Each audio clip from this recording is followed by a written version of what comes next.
Are you ready for more stupidity from the turtles? Too bad! Ah! Ninja Turtles, Turtle Power! Now again, I really do like this show, and it's still got a lot of genuinely funny moments in it. But it's also got a lot of funny moments in it for how stupid they were, and this is the top 20 of them. Not naming that lily after me was the greatest mistake the horticultural community could make. A mistake that the whole world will pay dearly for, I assure you. You know, there's comedically weak reasons to become a villain, and then there's... why, turtles? Just why? Today the petunias, tomorrow the planet. No! But this episode gets even better! Raph mishears a conversation and believes he's dying, so he dresses up like one of the Four Musketeers. 'Cause it was so good the first time. And becomes a hero who fights crime. Just call me the Green Defender! Raph, I don't want to alarm you or anything, but fighting crime is what you did before! But don't worry, none of that was the dumb part. This is. Oh, the automatic sprinklers aren't working! They must be jammed! There's only one way to turn them on. Yeah, it's risky. Good thing I remembered that heat makes things rise. I guess all those hang gliding lessons from Michelangelo weren't a total waste after all. You know, that totally works. Next time there's a fire near you, just grab a sheet and fly away. Ah! Warning, don't really. Surprise, it doesn't work that way. Now here's a real shocker for you. Sometimes the Shredder's plans to kill the turtles were slightly convoluted. Krang happens to have some eggs from Dimension X that look like meatballs, of course, so Shredder and Baxter put the eggs on some pizza that are part of a giveaway contest, rig the contest so the turtles will win them, and hope they microwave them because that's how the eggs incubate. And, of course, they hatch aliens. Alright, they're not actually aliens, but they're still better than any of the aliens the show actually did. You've just lost control! Now the creatures are out of control! You know, Shredder, next time, just poison the pizza. The turtles meet a freaking mer-dude from Atlantis, an enthralling premise to be sure, and it gets better. He's been away from Atlantis for 200 years looking for more of his kind, and the last stop on his way home was the sewers. Guess he thought his people might have taken to eating shit. Probably the most reasonable thought in this episode. 'Cause after all, these things are clearly a superior race. Look at the stupid thing trying to move. And even though the rest of the Atlanteans are human, they're about as smart as mer shitter. At last, our king has come! Gee, you don't suppose they mean me? So because Bebop is a strange creature, they make him king. Just like that. What in the seven seas are you? Alim Selican. You must be the true king of Atlantis. Another strange thing! It must be the king! Oh wait, no! Look at that! That must be the king! Oh no, wait! Look at that! That must be the king! Oh no! That must be a real king! Yeah, I'm beginning to see how Bebop got the gig. I'm no king. But you are the strange creature of which the prophecy speaks. If he's never heard of this prophecy, when did it get made? Were the people back 200 years ago just like, well, if that guy ever comes back, he's king, I guess. Why? I don't know, he's weird. And what a king! Someone who can barely get around your city. I just see him getting locked out and knocking on the glass. Hey guys, it's me, your king! Let me back in, please! I need to rule you! No, don't elect that crab your new leader! This crab is weird! Our new leader! Damn it! Zach, the stupid kid who called himself the 5th turtle. You're not Kirby, you stupid kid! This was just a problem certain shows would add, annoying kids to help out the heroes. And I can speak for myself as a kid when I seen this as well. We didn't want to see kids in these shows. They weren't some kind of avatar for ourselves. They were just in the way, and certain episodes gave not only Zack, but his brother as well just way too much to do. Another turtle adventure concluded. Time to leave. Hold it right there, Mr. Mock Turtle. Hi, guys. That's the second time you've gotten in our way. Well, I was just trying to help. I'm almost 14 and my name is Zack. You really messed things up back there, Zack. So whenever you saw this face, it meant not gonna be a good episode. Just like when you see my face. So yeah, this was more of a character than a moment, but you know what? Fuck every moment with him! The Rat King in this episode thinks of redoing the one thing that actually made him a threat before, using his control over rats to bring Splinter under his command. Okay, even there, he wasn't the actual threat, but at least he had someone competent on his side that way. And guess what? He's going to abandon that plan to instead capture Vernon and Irma. Again! And you are my new subjects. But we're not rats. No, but you will be. Yes, the Rat King got a hold of some diluted mutagen and uses it to make the most powerful people he can actually get a hold of into rats. The most powerful he can get a hold of. Long enough to do anything with, anyway. So this time he finally succeeds in controlling Vernon and Irma, briefly. Take your successes where you can get them, Rat King. Of course, he only uses them to try and steal crates of cheese. Yeah, unrefrigerated crates of cheese. Bet that stuff is great. Not that it even matters, because he doesn't even succeed at stealing moldy cheese. But who were these were-rats? Perhaps no one will ever know for sure. A hot kimono? What makes me think this is the start of something wacky? Haha, you're being a little too kind this time, Raph. So, first off, this is a gangster episode. There were two things the 87 Turtles cartoon just really need to stay away from. Aliens and gangsters. In this case, it's Don Turtelli, yeah, and he's having his men steal all the kimonos in New York, and it just so happens to be at the same time that Splinter's is being dry cleaned. It's also the only one he owns, apparently, so it's kind of the worst luck in the universe that the one time he gets the shit smell off it is when some very specific heists are going on. Not only that, but we got April's annoying Aunt Aggie to tag along this time. She's like Agatha Christie. That's the joke, so she talks about clues constantly. And be amazed, none of that's the actual dumb moment. That's reserved for the reason behind the kimono robberies. Why did you want all those kimonos anyway? Well, if you have to know, there's a map woven into one of them. I had to grab them all to find the right one. One of the kimonos has a map to a treasure on it. The lost treasure of Nakamura, apparently. This ends up being on Splinter's kimono, of course, meaning if you didn't already get by the name, the treasure would be somewhere in Japan, so why the hell did this dumbass think the kimono with the map on it would be in New York? And he had no clue, apparently, of what it even looked like. He was just gonna steal every damn kimono in New York to try and get it. And of course, Splinter never noticed a map on his clothing all these years. What do you think this is, a cartoon? Planet of the Turtleoids contains so much stupid, I plan to talk about it separately at some point, but here's a particular highlight. Bebop and Rocksteady forget who they are. Hey, this is the same zoo where we came from before we was mutated. Wow, this place has great historical significance.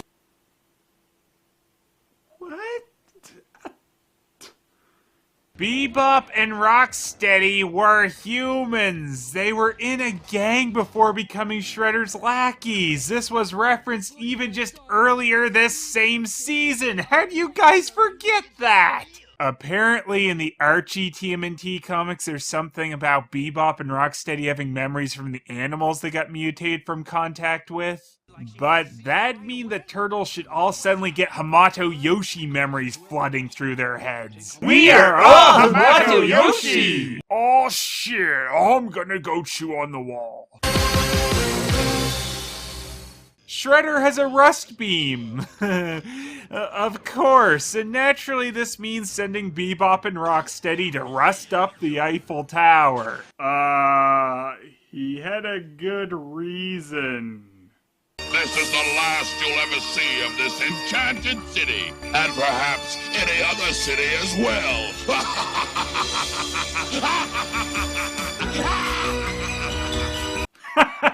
It is pretty funny if you think about it. Anyway, after killing several people around the Eiffel Tower, the turtles eventually get their ray away from them, and... You're as incompetent as my two mutants. Don't count on it, children. I'm frozen. Oil me. Oil me.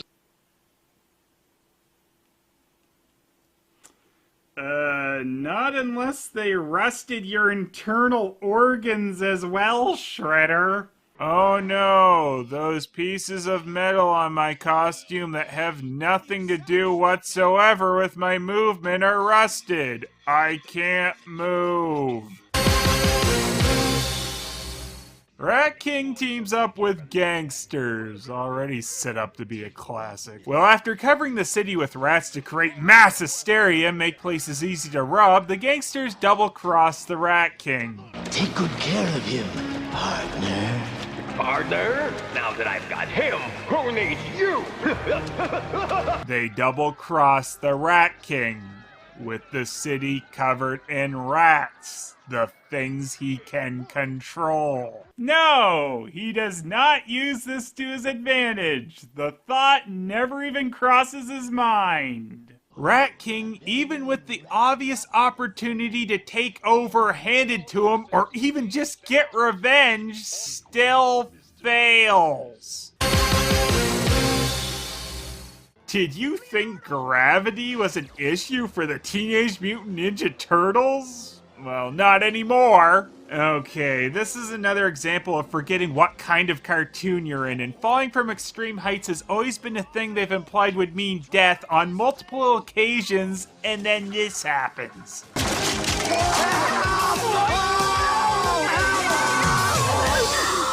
Come on, we've got to get to that computer.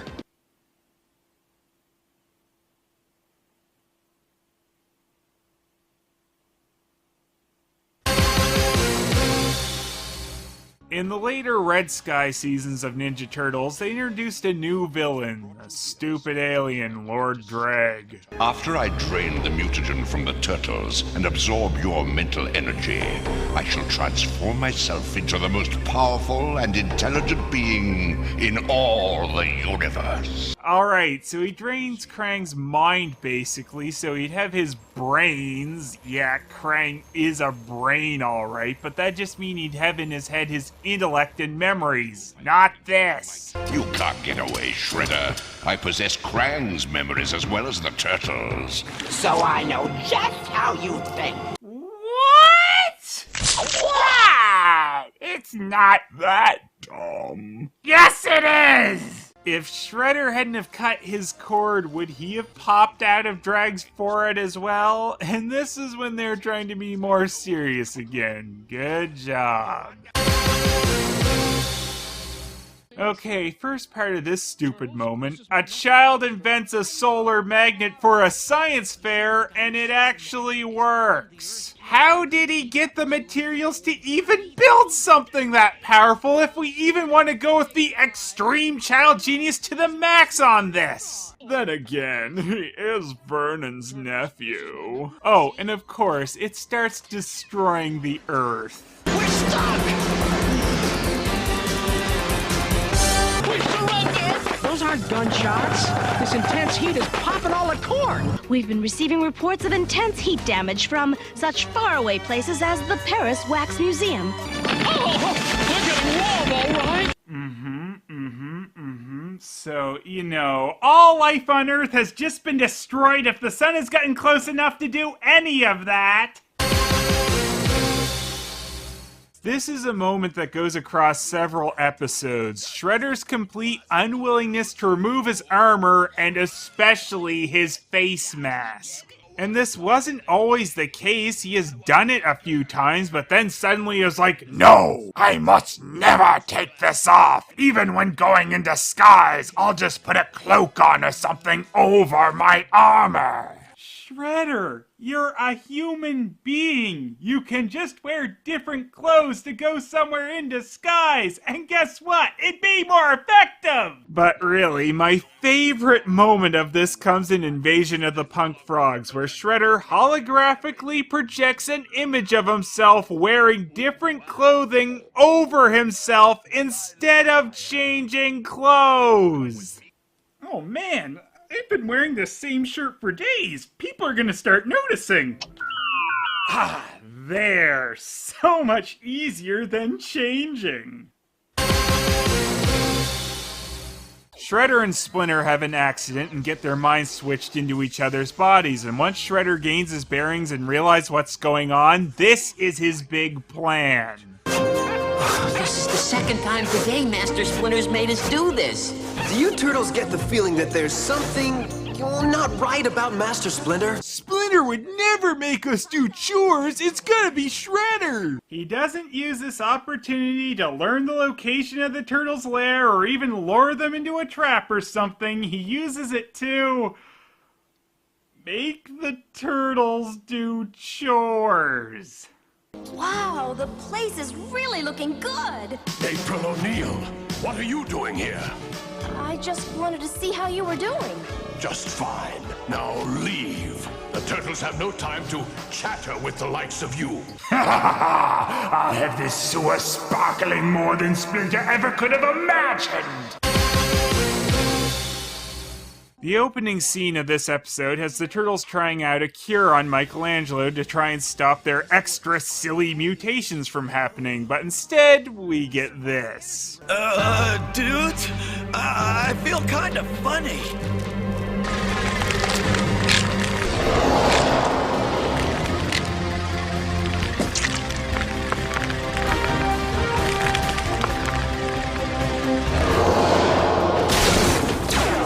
Again, these are some pretty weird things for a mutant, particularly lasers, but here's what makes this the best. It wasn't real. It's a good thing we ran a virtual reality simulation on that demutation ray before we tried it on ourselves. Even if you somehow created the most amazing holographic technology in the universe, do you know what most simulations still need? Test data to be fed into them. Where did it pull this from? Magic? Shut up, Merlin! It not only perfectly recreated the turtles and their lair, but can accurately predict the effects of an untested cure on the turtles. Well, holy shit, might as well have that computer predict everything before you do it. Hey, will we beat whoever this week? Run a simulation. It's another. Carter himself could just be a stupid moment for the series. He was really just kind of a pointless addition to the team and added nothing new that April hadn't already brought to the series. His aim was to be trained by Hamato Yoshi, so he somehow tracked Splinter down with the turtles into the sewers without even knowing that he was a rat now. I am Hamato Yoshi. You're a mutant too? Nothing gets past you. But this stupid moment has to do with Carter's own transformation. He gets a bit of mutagen on his hand, which gives him an unstable switch form like the turtles this season. But here's what Carter turns into. Gotta be strong! Gotta be strong! Gotta be strong! Whoa. What's happening to me? I'm changing!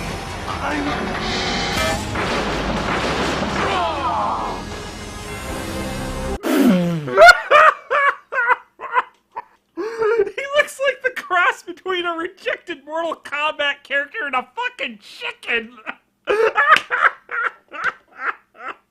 Just what the shit? I also love that despite that this looking like it ruins Carter's clothing every time, nah, they just transform along with them into, nothing.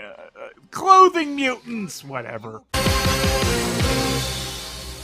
Apparently, rigging a pizza contest in hopes the turtles would hatch alien eggs wasn't convoluted enough, so Shredder takes it to the next level. He opens a pizza parlor just to try and poison the turtles. You know, it's a really good thing that the turtles even ever bother ordering from there, or this might have been a whole lot of effort for nothing. And in the end, it still was. Shredder, how long do I have to wait before your pizza parlor delivers the turtles to me? Soon, Krang. The turtles won't be able to resist a pizzeria where they can order any ingredients they want. I love this even more. Shredder has been running a pizzeria for weeks, possibly months, just for this scheme. Storming the sewers with a horde of foot soldiers looking for their lair probably would have taken less time. Shredder, just sometimes you are amazing.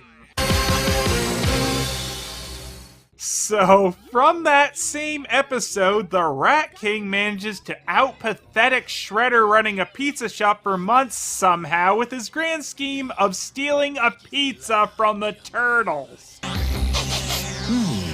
Avocado and peanut butter. Ooh, yeah, that's my favorite.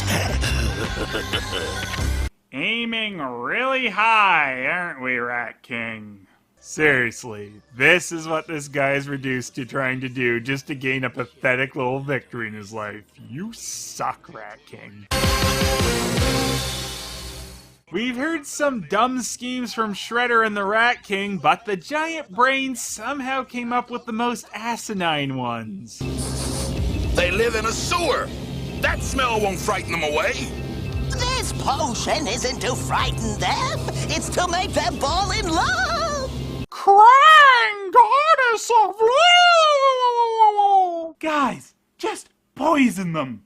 With regular poison! You don't need to compromise them if they're already dead! Or, you could just attack them, maybe put this waste of time into a plan to bring that rock soldier army you have after them, not try to play matchmaker. Love? Yes, head over flippers! With the very first female they lay their eyes on! Krang, the crazy old love woman! Also, yes, that is Townsend Coleman, the regular voice of Michelangelo, doing Krang in this episode. Didn't you? You played Krang once, didn't you? I did, and I regret it. Make them fall in love!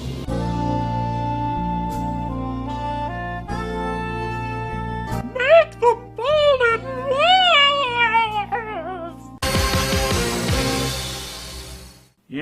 I'm impressed, Krang. For being a giant brain, you still ended up with the top 2 spots on the list of idiocy. And beating out Rat King is a feat.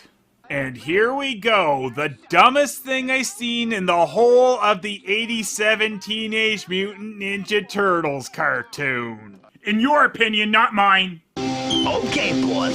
Now can you tell us why we're filling these balloons with helium? Keep on filling them and don't ask stupid questions. Gray, why are they filling the balloons with helium? I guess it's safe now to tell you.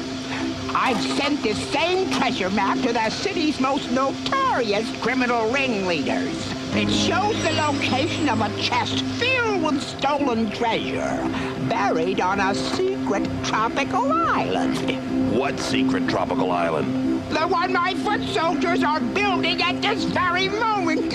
Once all the greedy, treasure-hungry criminals are aboard the island, I plan to cut the chain and all my competition will just go floating away. And I alone will be the boss of the entire underworld. Make the criminals float away on an island! Why, Krang? Guess what? The other criminals in town don't affect you. Your goal is to conquer the planet. You apparently succeeded at amassing a large empire at your command in Dimension X, so what happened? Is this really how you did that? Spent your time luring people not really an issue at all to you to an island to float them away? Remember those fucking rock men you have? Crush their damn heads if you honestly think there's some kind of a threat, or you know, that second army of robotic ninjas at your disposal could use some work again. I just... floating them away. Why would it even work? Oh wait, there must have been hot air around, never mind. So for a completely asinine plan to get rid of people that aren't even a threat to anything, Krang's float the stupid gangster idiots away on an island is the best of the dumbest. Stupidity in a half shell, or a brain shell, or a brain dimension extra, whatever, done. And that was the top 40 dumbest moments from the teenage... What's going on? How dare you, Phelous? It's time to float you away.